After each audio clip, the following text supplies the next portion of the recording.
Good afternoon, Woke fam. It's Scott here from Woke Societies, and it's great to be back here after 2 days of no internet and no power. Hurricane Isaias nailed us, trees down everywhere. It was an absolute mess, but we're back. We're safe. Everything's good. I got to spend more time with my family and do some things around the house. It was a great time, and I'm glad to be back on the grind because there's so much news to talk about. And today, we're going to be covering the Sally Yates hearing with all the sound clips from that, Joe Biden's absolute destruction of his own image with all the new racist things he said. We all have that today. And we even have a judge calling for Julian Assange's testimony in regards to Seth Rich and his family. So many things coming out. And also, to top it off, an AG, the Attorney General from New York, is calling for the NRA to completely be disbanded, and they're suing the NRA at the same time. So if you didn't think our Second Amendment rights were under attack, you were wrong. So this is what I call the Democratic death spiral we're going to talk about today. But before we do, let's just hear a word from our sponsor. So you guys know I've been talking about for months. Again, we have Flip City Magazine, America's Last Laugh. This is a comedy satire magazine made by two beautiful people out in California who pour their blood, sweat, and tears into this magazine. They are completely independent, and they do this on their own dime. Guys, this is Mad Magazine on steroids. The artwork in this is top notch, and you will not be disappointed. This is a magazine that your friends, your family, and your kids can read for ages to come, and you can put it on a shelf and keep it there for time's sake.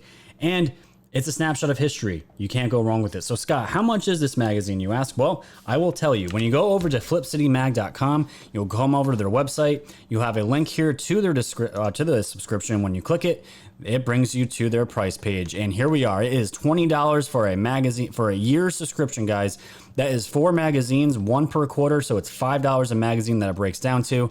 And you can get the full year subscription, or you can get the 1 issue print. But guys, I'm recommending for $5 a magazine, we aren't breaking your wallet on this one. So go check them out. And the best part is, guys, they are now shipping international, so the entire world can laugh with us at the same people that we make fun of on this channel all the time. So go to Flip City Magazine. Check them out. It's really worth it. It's a good time. And remember, when you support my sponsors, you are supporting this channel. So go check them out. Thank you guys for letting me do the sponsor, as you always do. So what do I want to start, guys? I want to start with a video here from our president.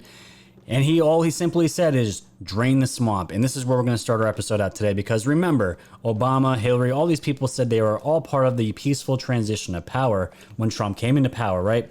I don't think so, and Trump doesn't think so either. So we're going to watch this video, and I'll see you guys on the other side of the intro. Take a watch. Trump will not be president. Highly critical, biased text messages between senior FBI officials Peter Strzok and Lisa Page. There will be no question about the outcome of this election.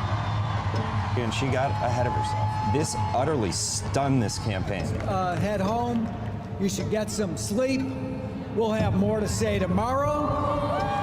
Our constitutional democracy enshrines the peaceful transfer of power. The peaceful transition of power is one of the hallmarks of our democracy. We want to do everything we can to help you succeed, because if you succeed, then the country succeeds. These declassified documents that were just released. Officials in the Obama administration were asking for the identities to be unmasked of Americans. Unmasking of aides and staffers of the incoming president. The basic charge, political spying. To disrupt the peaceful transfer of power. Unmasking of American citizens. It could be a real problem. Why is it that the unmasking of Flynn somehow ended up in the pages of the Washington Post? I know nothing about those moves to investigate Michael Flynn. The vice president said that yesterday, and then the last name on this list is Joe Biden. The Obama administration was bitter. They wanted to do everything they could to undermine the incoming Trump administration. Really designed to sabotage and really upend the new administration. An outgoing president and a vice president and a Washington Post columnist and the FBI setting up an incoming administration. Wow, that's a real conspiracy, and nobody wants to talk about it. Peaceful transfer of power, my ass.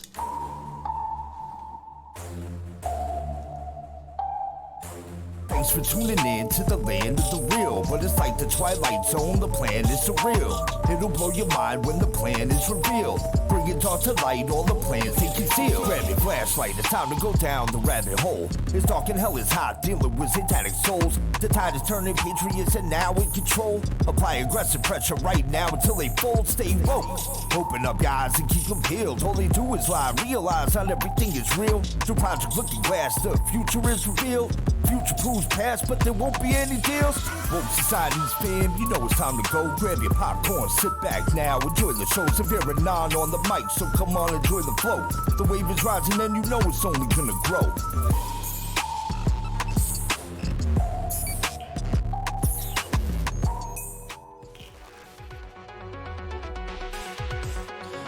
All right, you ready to do this, guys? God, it feels so good to be back. I'm so glad to be back, everybody.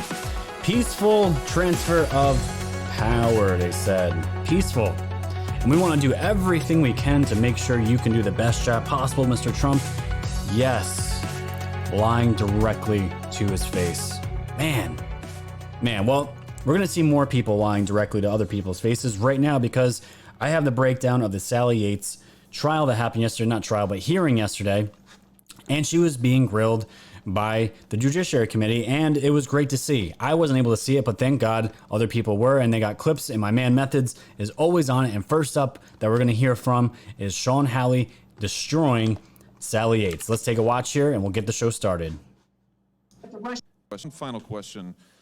I noticed that you said, Ms. Yates, to the IG that you didn't know who Christopher Steele was working for. In fact, you opined to the IG that you thought maybe he was working for the Republican Party. Of course, we know from Steele himself, Steele told the IG that Steele told the FBI in July of 2016 that he'd been hired by the Democrats. We also know that your deputy, Bruce Orr, knew that Steele was working for the Democrats. And the same deputy, Bruce Orr, your deputy, while he was working for you, was actively facilitating contacts between the FBI and Steele, and also between the State Department and Steele. How did this happen on your watch? Is it normal for you to permit your deputies to facilitate contacts between political parties and the FBI and the State Department? Is that routine behavior? Permitting Bruce Orr to do anything. As the Inspector General found, I was completely unaware of Bruce Orr's actions. I'm sorry, could you, I didn't hear that. Can you repeat that? I wasn't allowing Bruce Orr to do anything. As the Inspector General found in the IG report to which you have referred, that I was completely unaware of Bruce Orr's actions. And Bruce Orr had no involvement from our side in any of the Russia investigation or the Carter Page files. I just say in conclusion, Mr. Chairman, that I seem to detect a pattern here. Ms. Yates testifies she has no idea what her deputy is doing as he facilitates contact between a political party opposition research and the FBI. She has no idea that these applications that she signed materially misled a federal court. Just as Rosenstein said, he had no idea. Nobody appears to know anything in this government, and yet somehow a federal court was deliberately and systematically misled so severely that they now say they can't trust anything that the FBI did. If this doesn't call for a cleaning of house at DOJ and the FBI, I don't know what is, and I just know that Bruce Orr is still on the payroll at the Department of Justice. Thank you, Mr. And Bruce Orr is still on the payroll for the Department of Justice, which is really disgusting. But from what I'm gathering from my friends that did watch this while I couldn't, this was the main theme of the entire hearing was deflection, punting the ball down the field, saying that, oh, I was not aware of these actions. I wasn't aware of my superior's actions. But when we look at notes from Peter Strzok and all these other things that that D-class that we have, we see that in January of 2017, the FBI already knew that Flynn, he was cleared. They did not think he was part of any of this. They were clearing his name, but yet they still continued, which is really, really disgusting. But we already know this story, but now we're hearing it from Sally Yates, and it's going to get worse. Here we go. This is, I'm not sure his name, Mr. Kennedy here, that's going to grill Sally Yates next. Watch this. You said that the Steele dossier, with hindsight, may not have been completely accurate. You're investigating a president of the United States, and you didn't check to see if it was accurate? Let me put it another way. Let's suppose my staff came to me tomorrow and said, we have evidence that Chairman Graham is colluding with China to influence the presidential election. And I say, okay, what's the basis of that? White House. And they say, we have a reliable source that we can trust, and we want you to call him out. And I go out and call him out with verifying the reliable source. Am I not like a rock, only dumber? Isn't that what you did? And I don't even know what her response was, but it doesn't matter. It doesn't matter. They have been caught, and now they're going to start turning on each other. And this is exactly what we're going to see in this next clip. It's only 13 seconds, but it's enough to see where this clown show is going. One more clip here, and we'll get into the rest of the content. Take a watch. When you heard about the interview, you got upset, didn't you? I was upset that Director Comey didn't coordinate that with us and acted unilaterally. Yes, I was.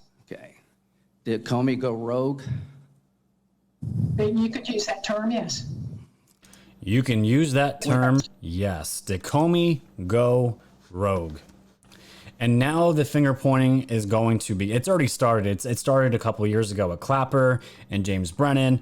They you know, this clown show was not going to end. They're going to die on this hill no matter what, this Russia hill. And they're gonna continue to point the blame up, and it's gonna continue to go up. And I didn't realize these hearings start, as far as the players go, from the bottom all the way up. I thought they would start at the top all the way down, but apparently that's not how these things work. So I don't know what happens next after this. I don't know what. Apparently Graham was kind of protecting Yates in this hearing. That was also things that I've heard.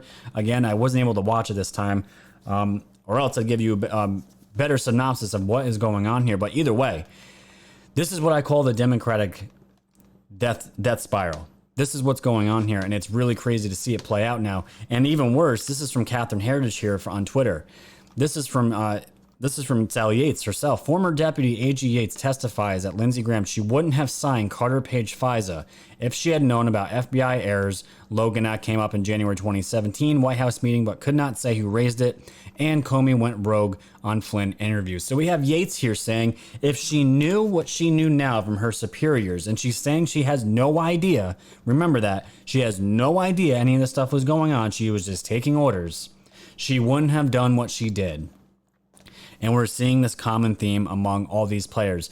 If I had known that, Mr. Graham, I wouldn't have done any of this stuff. It's completely illegal. It's crazy. But yet here we are. The Republicans are sitting here. It's like, but you did, and you did know this was going on because it says here in the notes. So I don't know, guys. The truth is pretty blatant to the rest of us, but apparently the Democrats know this. They're going to continue to die on this hill, and it's going to get worse. And the funny part about all this is that it's not just stopping here. Apparently, John Durham is setting to interview John Brennan, and it's August 5th, and it's a little concerning. But again, I don't know how these interviews go, how any of this works as far as time. I know the COVID got in the middle of all this, so to me, when I hear that John Durham is set to interview John Brennan now, it's like, to me, it's like this should have been done last year. But again, that's just me wanting to see results. But it says here in the article from the Washington Examiner, U.S. Attorney John Durham will soon interview former CIA Director John Brennan, another sign that the investigation of the Trump-Russia investigators is ready to wrap up by the end of the summer. Durham, the federal prosecutor from Connecticut, appointed by Attorney General William Barr to investigate the origins of the Crossfire Hurricane inquiry and to scrutinize the conduct of law enforcement. And it says here he has asked to interview Brennan, according to people familiar with the request cited by NBC News, and the former top spy and voracious Trump critic has reportedly agreed to the sit down. The same report cites sources who suggest Durham's inquiry may be nearing the finish line. And like we all know, we knew August was going to be hot, and it's been burning. It's been burning. I didn't get to talk about the Beirut blast and all the fires that happened yesterday in France and whoever else. There was a bunch of fires. There was some in China. There was a bunch of fires. But this is what we've been waiting for. This is the crescendo that's coming. The death spiral that's going to explode at some point. John Durham is set to interview John Brennan, but we'll have to wait and see. But the funny thing is, some people on the other side of this, they're telling these people, including Brennan, maybe Clapper, Comey, top Mueller prosecutor is urging DOJ officials to resist Barr investigations. And that's really funny coming from a Mueller prosecutor, of all people, knowing what we know now. Also from the Washington Examiner, says one of the former special counsel Robert Mueller's top prosecutors urged Justice Department officials to consider refusing to cooperate with 2 politically charged investigations overseen by Attorney General William Barr. At this point, these people are straight up telling Comey, all these Spygate actors, don't even cooperate with them. This is panic mode. This is absolute desperation. And this guy's name is Andrew Weissman, a former Justice Department official who was known as Mueller's pit bull during the Russia investigation. You know, the investigation that led to absolutely nothing at all, struck a sense of urgency in a New York Times op-ed on Wednesday. And of course, it was the New York Times op-ed. What a surprise on that one. On Wednesday, noting that there are 90 days until an election contest that will almost certainly pit President Trump against former Vice President Joe Biden. And again, they're saying this is being used for political reasons, and I bet it is in Trump's campaign going to be used in some ways, because why not? You're going to trash the party. Joe Biden was part of all this. He was part of all this. He was part of unmasking Flynn. He was all part of this. He was one of the guys that attempted it. So, yeah, is he going to use this for political reasons? Absolutely. Why wouldn't you? You're trying to win a presidential re-election. You're going to use this, but this is not. That is not the main focus here. This is to get justice. Because if we don't get justice now, I don't know when we're ever going to see justice in this country. So just real quick on Beirut, because I didn't get to weigh in on it. This was from Breaking 911, and the reporter asked, "Are you confident the Beirut explosion was an attack?" And this is what Trump said. Are you confident that this was an attack and not an accident? Well, it would seem like it based on the explosion. I've met with some of our great generals, and they just seemed to feel that it was. This was not some kind of a manufacturing explosion type of event. This was seems to be, according to them, they would know better than I would, but they seem to think it was a attack. It was a bomb of some kind, yes. Now, this is what I had lined up, guys, for on Tuesday night before we lost internet and lost power. I wanted to talk about this, but we're not going to talk because it seems to me it's almost already old news at this point, but it was still devastating to see the explosion. Still devastating to see when the explosion rose up and the clouds dispersed the way they did. To me, the clouds dispersing just minus the destruction it did on the ground. That was the most disturbing thing to me, because when I looked at it, to me, it looked like almost like a mini nuke going off. And it was scary, man. The videos I had, I watched 5 or 6 videos of it, the whole montage of people filming it and then getting blown back, buildings getting destroyed. It looked like a huge bomb went off. And the whole entire sketchy thing that I want to talk about real quick is the fact that Israel put out a statement saying immediately that they had nothing to do with it. Very strange. And I'm already talking about more Israel stuff on my Twitter lately, and I've been getting anti-Semitic and anti-Israel. You're anti-Israel. No, it's called researching. It's called researching the facts and not letting your emotions get in the middle of it, because I was not privy to the whole entire Israel side to all this until I became awoke to a lot of the crap going on today. But I just thought it was strange that, we have Bill Clinton as a pedo trending and all these other things coming out about Epstein and Ghislaine Maxwell. And then, of course, we have something like this happen. And then yesterday, it seemed like the world was on fire. So I don't really have any much else to say about that. There is a video out there right now that's showing negatives of the video that kind of look like a missile coming through, but it looks to me it's fake, guys. So just be careful what you share and all the other stuff. But that's as much as I want to talk about on the Beirut thing. But it's really sad. But my whole entire thing, my 2 cents before my power went out was, my guess is that Israel was dropping off Ghislaine Maxwell into the inferno. Prove me wrong. I was trying to make fun of it. Again, tying the Israel side to it because of Mossad and all that. But of course, if you don't know that, you're gonna take these comments as being anti-Semitic, which is not the case whatsoever. I have nothing against Israeli people, Jewish people, none of that stuff. I have nothing against any particular people at all. Love everybody. But the people who were part of these atrocities and other things going on, they need to be held accountable. And that's including the Israel government. I don't care what anyone has to say. Do your own research to figure that one out. So, to switch gears here, Joe Biden has been coming out more and more and more. He's coming out of the hole a little bit more to talk, and each time he talks, he buries himself into the ground even more. I don't know if this, I think this is from today. This was from today, or no, this is from yesterday. I have another clip from of today. This is from the Trump war room. It says Biden, no, I haven't taken a test. Why the hell would I take a test? Come on, man. That's like saying you before you got in this program. If you take a test, where are you taking cocaine or not? What do you think, huh? Are you a junkie? It's going to sound way better coming out of his mouth. Take a watch. A cognitive No, test. I haven't taken a test. Why the hell would I take a test? Come on, man. That's like saying you, before you got in this program, if you take a test where you're taking cocaine or not, what do you think, huh? Are you a junkie? What do you say to President Trump, who brags about his tests and makes your mental state an issue for voters? Well, if he can't figure out the difference between an elephant and a lion, I don't know what the hell he's talking about. Did you watch that? Look, come on, man. I know you're trying to goad me, but I mean, I'm so forward looking to have an opportunity to sit with the president or stand with the president in debates. There's going to be plenty of time. And by the way, as I joke with him, you know, I shouldn't say it. I'm going to say something I probably shouldn't say. Anyway. No, it's too late for that, Joe. That's too late. It's too late for that, Joe. And it's just, what are you talking about, man? Now, I remember reporting that Joe Biden did say he had taken cognitive tests and he passed them. And now he's saying he doesn't take them, hasn't taken them at all. And then when he's talking about this whole junkie thing, I'm just shocked that the PR team let him say anything in reference to cocaine or being a drug addict, considering Hunter Biden, his own son, is a junkie and a drug addict. Like, you're just serving yourself up for the Trump team to completely eviscerate you. These are clips they have. They're on the Trump War Room Twitter. They're posting them already. If you don't think he's already got these set up for the debates, why do you keep doing this to yourself? And my whole thing is, you'll get my opinion in just a moment, because this clip's even worse here. This one's even worse. This is from today. This is 13 seconds. Watch this one. What you all know, but most people don't know, unlike the African-American community, with notable exceptions, the Latino community is an incredibly diverse community. You guys didn't catch that. He's comparing the African-American community to the Latino community. He said, unlike the African-American community, I'll play it again.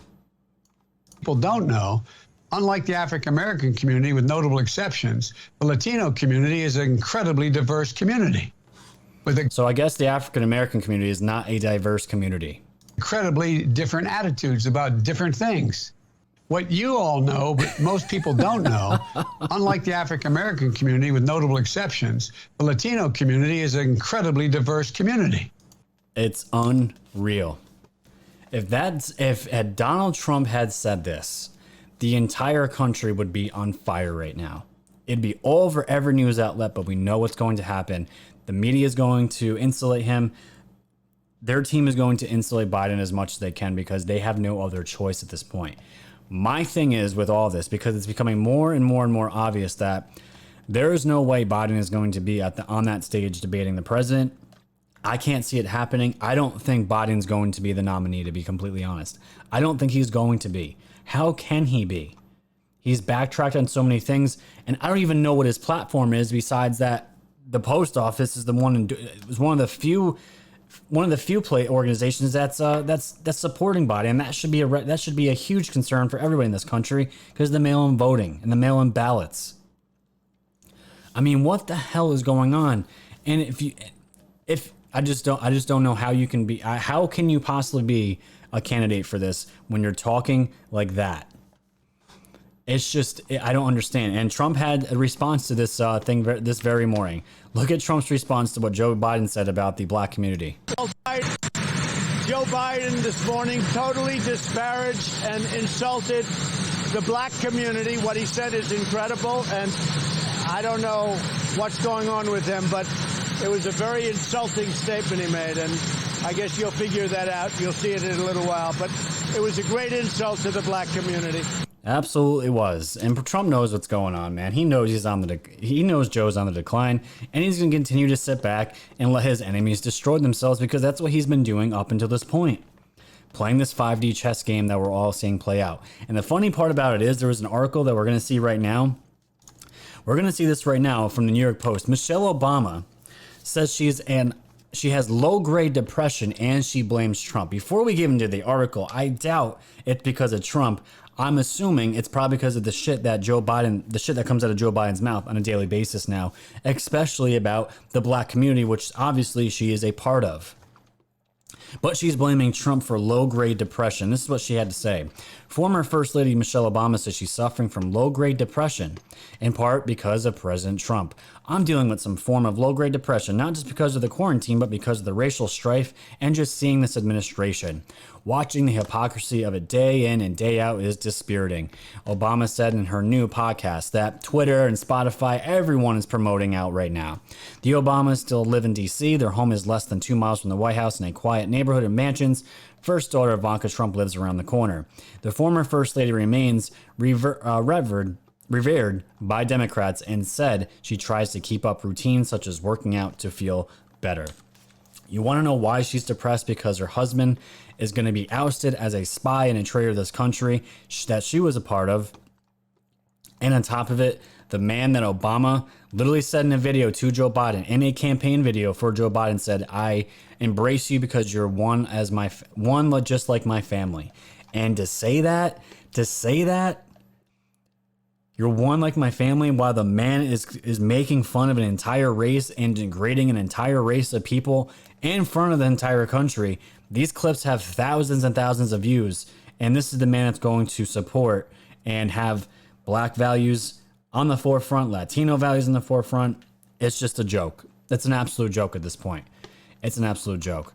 And there is another reason why Michelle might be having some more depression, and maybe why Joe Biden is more on edge than lately, because of this story right here. This is from FCC'd. FBI raids Optimum Management Group linked to Ukrainian oligarch. And this, nobody was expecting this. We're still waiting on more information on this, but I saw this break as I was getting power back. Agents of the FBI and the Internal Revenue Service on Tuesday raided 2 offices belonging to Optimum Management Group, a company with ties to Ukrainian oligarch. Federal law enforcement sources tell CBS News.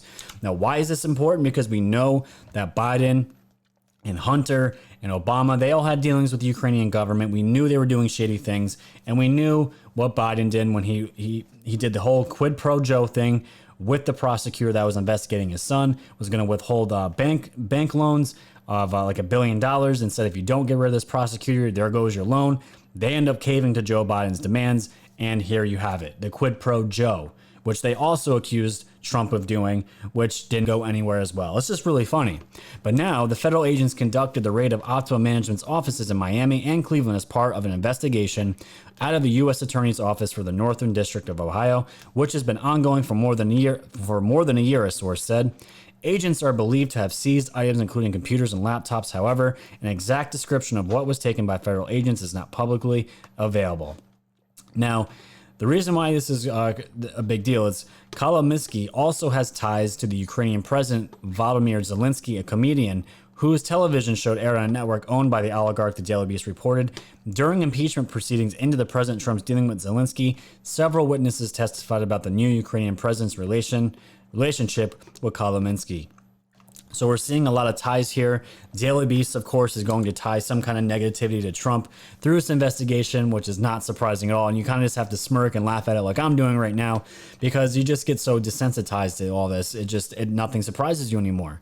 So this is still an ongoing story that we're still going to be waiting to see what happens. But the fact that these offices were raided by the FBI and they're keeping it pretty tightly sealed here, we'll have to see what comes out of it, because we know Ukraine is a hotbed for corruption, and who knows what they're going to find. So you tell me. This is why people are asking, well, where's Hunter? Where's Bill Clinton? Where's all these people at? Where are they? Where are they? And why is nobody asking these questions as to where are they? They want to talk about bullshit every single day. So in the midst of all this, and I've been telling people throughout the months since I've been doing this, with this whole entire, these democratic narratives that have been pushed, these investigations that have been pushed, don't sleep on Julian Assange. I truly believe still right now that Julian Assange is the trump card that's going to be played, that's going to completely bury the Democrats, and it's going to be coming out of left field, because there's not a lot of people paying attention to Julian Assange. This news broke yesterday from Ivan Penchikov. This is from Epic Times. So Fox News invokes Hague Convention to request testimony by Julian Assange in the case brought by the family of Seth Rich. Order signed by U.S. judge today. Fox News agrees to bear costs. They're calling for Julian Assange to testify for the family of Seth Rich because they want answers. They want to know what happened to their son, and rightfully so. And now this article here from the Gateway Pundit further dives into this. A New York magistrate judge is requesting testimony from WikiLeaks founder Julian Assange in a case involving slain DNC voter data director Seth Rich. U.S. Magistrate Judge Sarah Netburn requested the international assistance in order to get the testimony because he's still, I think it's, where is he? Ecuador? I don't even know where he is at this point. I forgot what country. He's being held in some country. I just don't remember. The parents of Seth Rich are suing Fox News, and Judge Netburn wants Assange to testify on Seth's role in the leaked DNC documents. Julian Assange has repeatedly said the documents did not come from Russia, and Robert Mueller interviewed hundreds of witnesses. And remember, this is important. This gigantic Robert Mueller investigation that we just mentioned earlier in the episode, he interviewed hundreds of witnesses in his anti-Trump witch hunt, but never got around to questioning Julian Assange, who was the source of the leaked DNC documents. Now, why wouldn't Mueller investigate or interview Julian Assange? Probably one of the most important people in this entire investigation. Well, the parents of Seth Rich believe he had nothing to do with the leaked documents to WikiLeaks, but they may not like what they find out because we're all under the impression that Seth Rich was the one that leaked the DNC emails. And on November 9th, and I'm going to play this video because it's important. Is scheduled to be used. Oh, hold on, guys. I don't know where that came from. On November 9, 2016, Ellen Ratner admitted publicly that she met with Julian Assange for 3 hours that Saturday before the 2016 election. According to Ratner, Julian Assange told her the leaks were not from the Russians. They were from an internal source from the Hillary campaign. Let's watch. I know I hate these media people. They're the worst. Awful. Awful. But don't get hung up on it because it doesn't have that much of an effect. And they did report the emails. Wikipedia. They went after Hillary. WikiLeaks. Yeah, excuse me.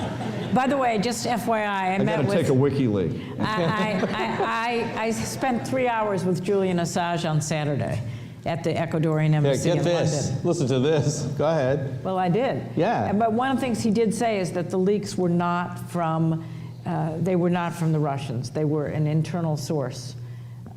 From the Hillary campaign or from somebody that knew Hillary, an enemy. He does not think they're from Russians. And he said Russia got credit for something WikiLeaks should have gotten credit for. And they're joking around about it. Seth Rich was murdered. He was murdered for being a patriot. He was on the DNC team. He was one of Hillary's guys. And he was murdered on the street. Why would that happen? That's still being investigated. It's still unknown. I think it's MS-13 that was tied up with that, possibly. I have to go through the cobwebs there and brush on that up. But the problem is, the last line here from the article, Rich was murdered before the election in 2016, late at night in Washington, D.C. What's going to happen, ladies and gentlemen, when Julian Assange comes out and says, Seth Rich was the one that gave me those emails and I leaked it? Julian Assange said to this reporter here in 2016 that, why the hell is Russia getting the credit for all this? We were the ones that leaked it. What's going to happen when people find out that Hillary had some kind of order put out, or somebody in that administration, or the DNC, put an order out to kill Seth Rich? You don't think Julian Assange has some information about that? And what kind of picture that's going to paint for the country when that comes out? Oh boy. Oh boy. This is what I'm saying, people. To me, this is some of the biggest news of the year so far that this is even happening. Because they still have to get Assange to testify. And whenever that is going to be a bomb day. It really is. It's going to be booms everywhere. I hope it comes out because at least the family deserves to know what happened to their son. They do. There's millions of us that are almost 100% sure that this is what happened. But we want to hear it from the man himself, the one who had contact with Seth Rich, because that is going to blow the roof off on all of this, and it's going to be glorious.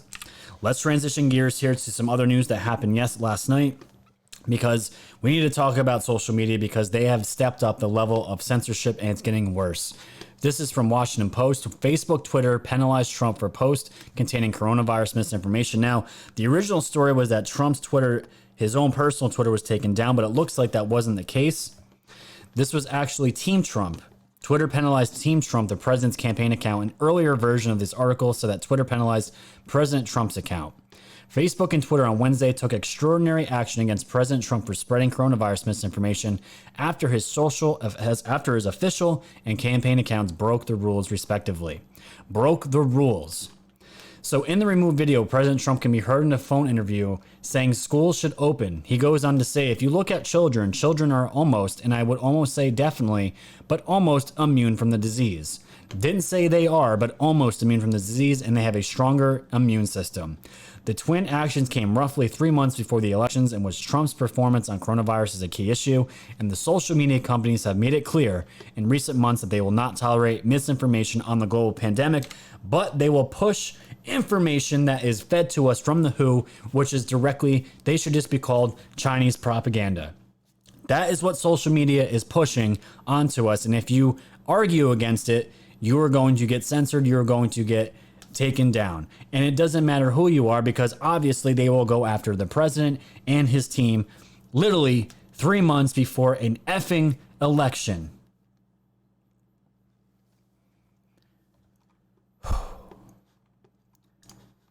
They better slam the hammer on these on big tech, because we are under siege, guys. We are completely under siege. I want to see them pay more than anybody. Just as much as anybody, I want to see these people pay. They're going after the president. If you don't think we're under attack, you're out of your mind. You're absolutely out of your mind. And you want to know the worst part about this, guys? The knife twist. This is the person that took down the tweet.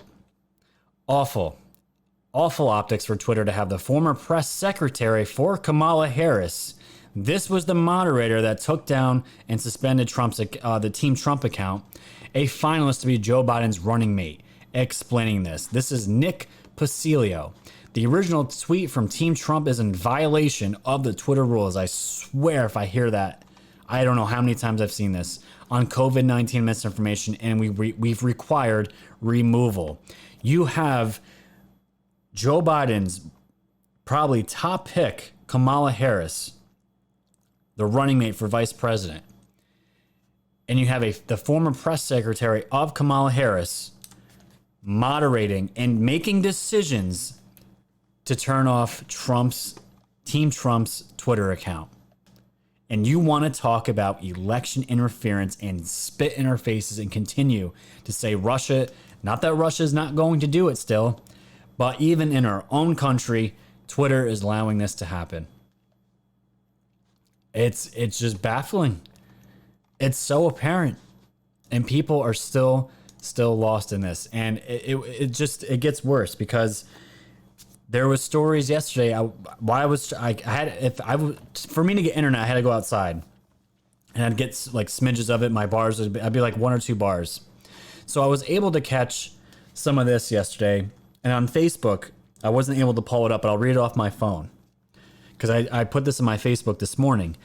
This is from The Bias. The hashtag Save the Children was temporarily blocked on Facebook after it was linked to a baseless QAnon theory that there's a deep state with ties to a child sex trafficking ring.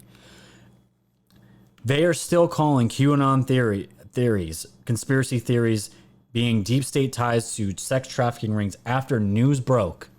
News broke that Ghislaine Maxwell's the new Epstein documents that put Bill Clinton on the island with 2 underage girls with Ghislaine Maxwell and Epstein there as well. And the island was known for having orgies. And every time there was testimony, it was always about young underage girls. So yesterday, Facebook, and I think it was just Facebook yesterday. It wasn't Twitter doing this. Maybe it was Twitter. The same one censoring the president for talking about disinformation, supposedly disinformation according to them, because we've all seen the stats on effects with children. It's not saying it hasn't happened, but it's very, very, very, very low. But then you have Facebook clamping down on a hashtag that literally says "Save the Children." And I saw it yesterday. People sent me, I don't know how many, probably over 100 screenshots saying they put out hashtag "Save the Children," and Facebook flagged it as harmful information because it's linked to a baseless conspiracy theory. But Black Lives Matter and all this other shit that's all over social media is allowed to run rampant. But when it comes to kids, though, no, we cannot have that. Anything to do with child sex trafficking, human trafficking, we ain't having it. Facebook, social media, the mainstream media have drawn their line, ladies and gentlemen. They've drawn their line. They're going to shill for foreign countries like China. They're going to interfere in our elections, which they already done. And they're going to protect the ones that actively involve themselves with child sex trafficking and human trafficking. They are protecting those people. I'm saying it right now. It's so obvious. And then you see stories like this. This is from Space Shot. Hollywood producers movie A Child's Voice. This was the one that was taken off Amazon. Was removed from all platforms except Vimeo. Definitely worth watching his old video here. This is the guy that made the film. Watch this. This is a child abuse system that we have been living in for a very long time, and it's been allowed to go on. And I will not be silent about this because it affects every single one of us. The people on television who smile at you, who tell you stories, who give you news, are the ones who hide all of this from us. They are not talking about the real issues. They are distracting you with division issues. This is a unification issue. When the Maxwell files came out 48 hours ago, I went on MSNBC, I went on CNN.com, and I looked at every single one of their headlines, and there was no mention of it whatsoever. They were talking about John Lewis's funeral. They were talking about Obama versus Trump, all of the bullshit that you and I hear every single day. And it doesn't matter what side of the political equation you're on this. This is a child issue. This is a human issue. This is not a political issue. It has nothing to do with left versus right, Democrat versus Republican, liberal versus conservative, or anything you are or you identify with as in between.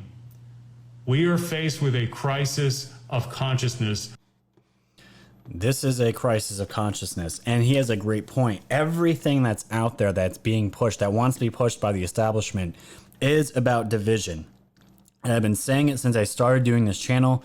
There is one thing that we can all get behind, no matter what race, what color, where you get from. It's protecting our children. That is a unifying story, the unifying narrative to bring everybody together, but we cannot have that in this day and age at the current moment with the ones that are running social media. YouTube, Facebook, Twitter, they are the platforms for our voices nowadays. They are the town halls. And if we can't talk there, then we are absolutely screwed at the current moment. But you have guys like that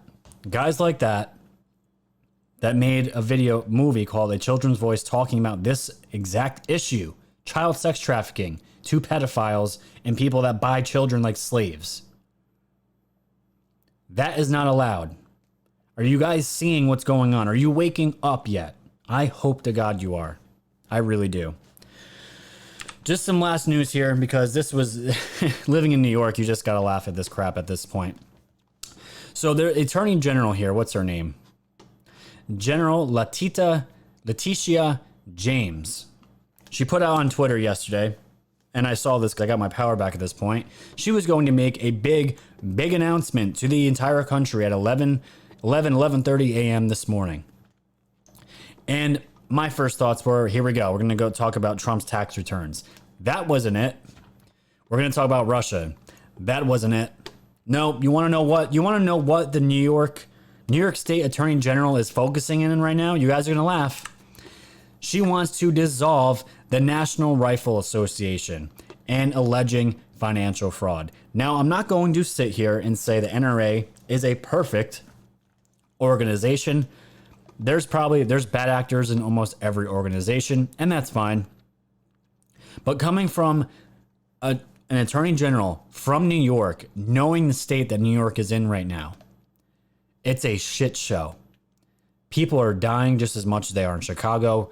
The cops, they don't want it. They're completely, their whole entire morale is gone. I don't even know how you could be a cop in this state, in the city at this point.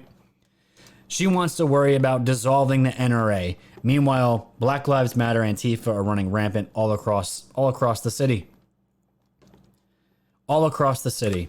And she's a New York State Attorney General Letitia James on Thursday announced that she was seeking to dissolve the National Rifle Association, claiming members of the storied gun rights group have engaged in sustained financial fraud and misuse of the organization's funds.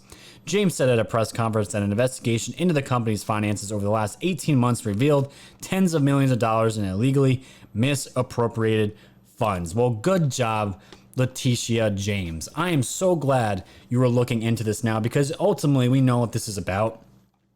Trump wasn't kidding when they said the Democrats would come after our Second Amendment rights. You know damn well if Joe Biden gets in the office, those rights are done. And it will ultimately lead to the end of this country. We lose our guns, that's it. We're done. We're done. This is what happens. This is what happens. But news did come out that the NRA is doing a countersuit against her. But you just have to laugh. This is part of the press briefing. Take a watch. And the co-chief of the enforcement section, Emily Stern.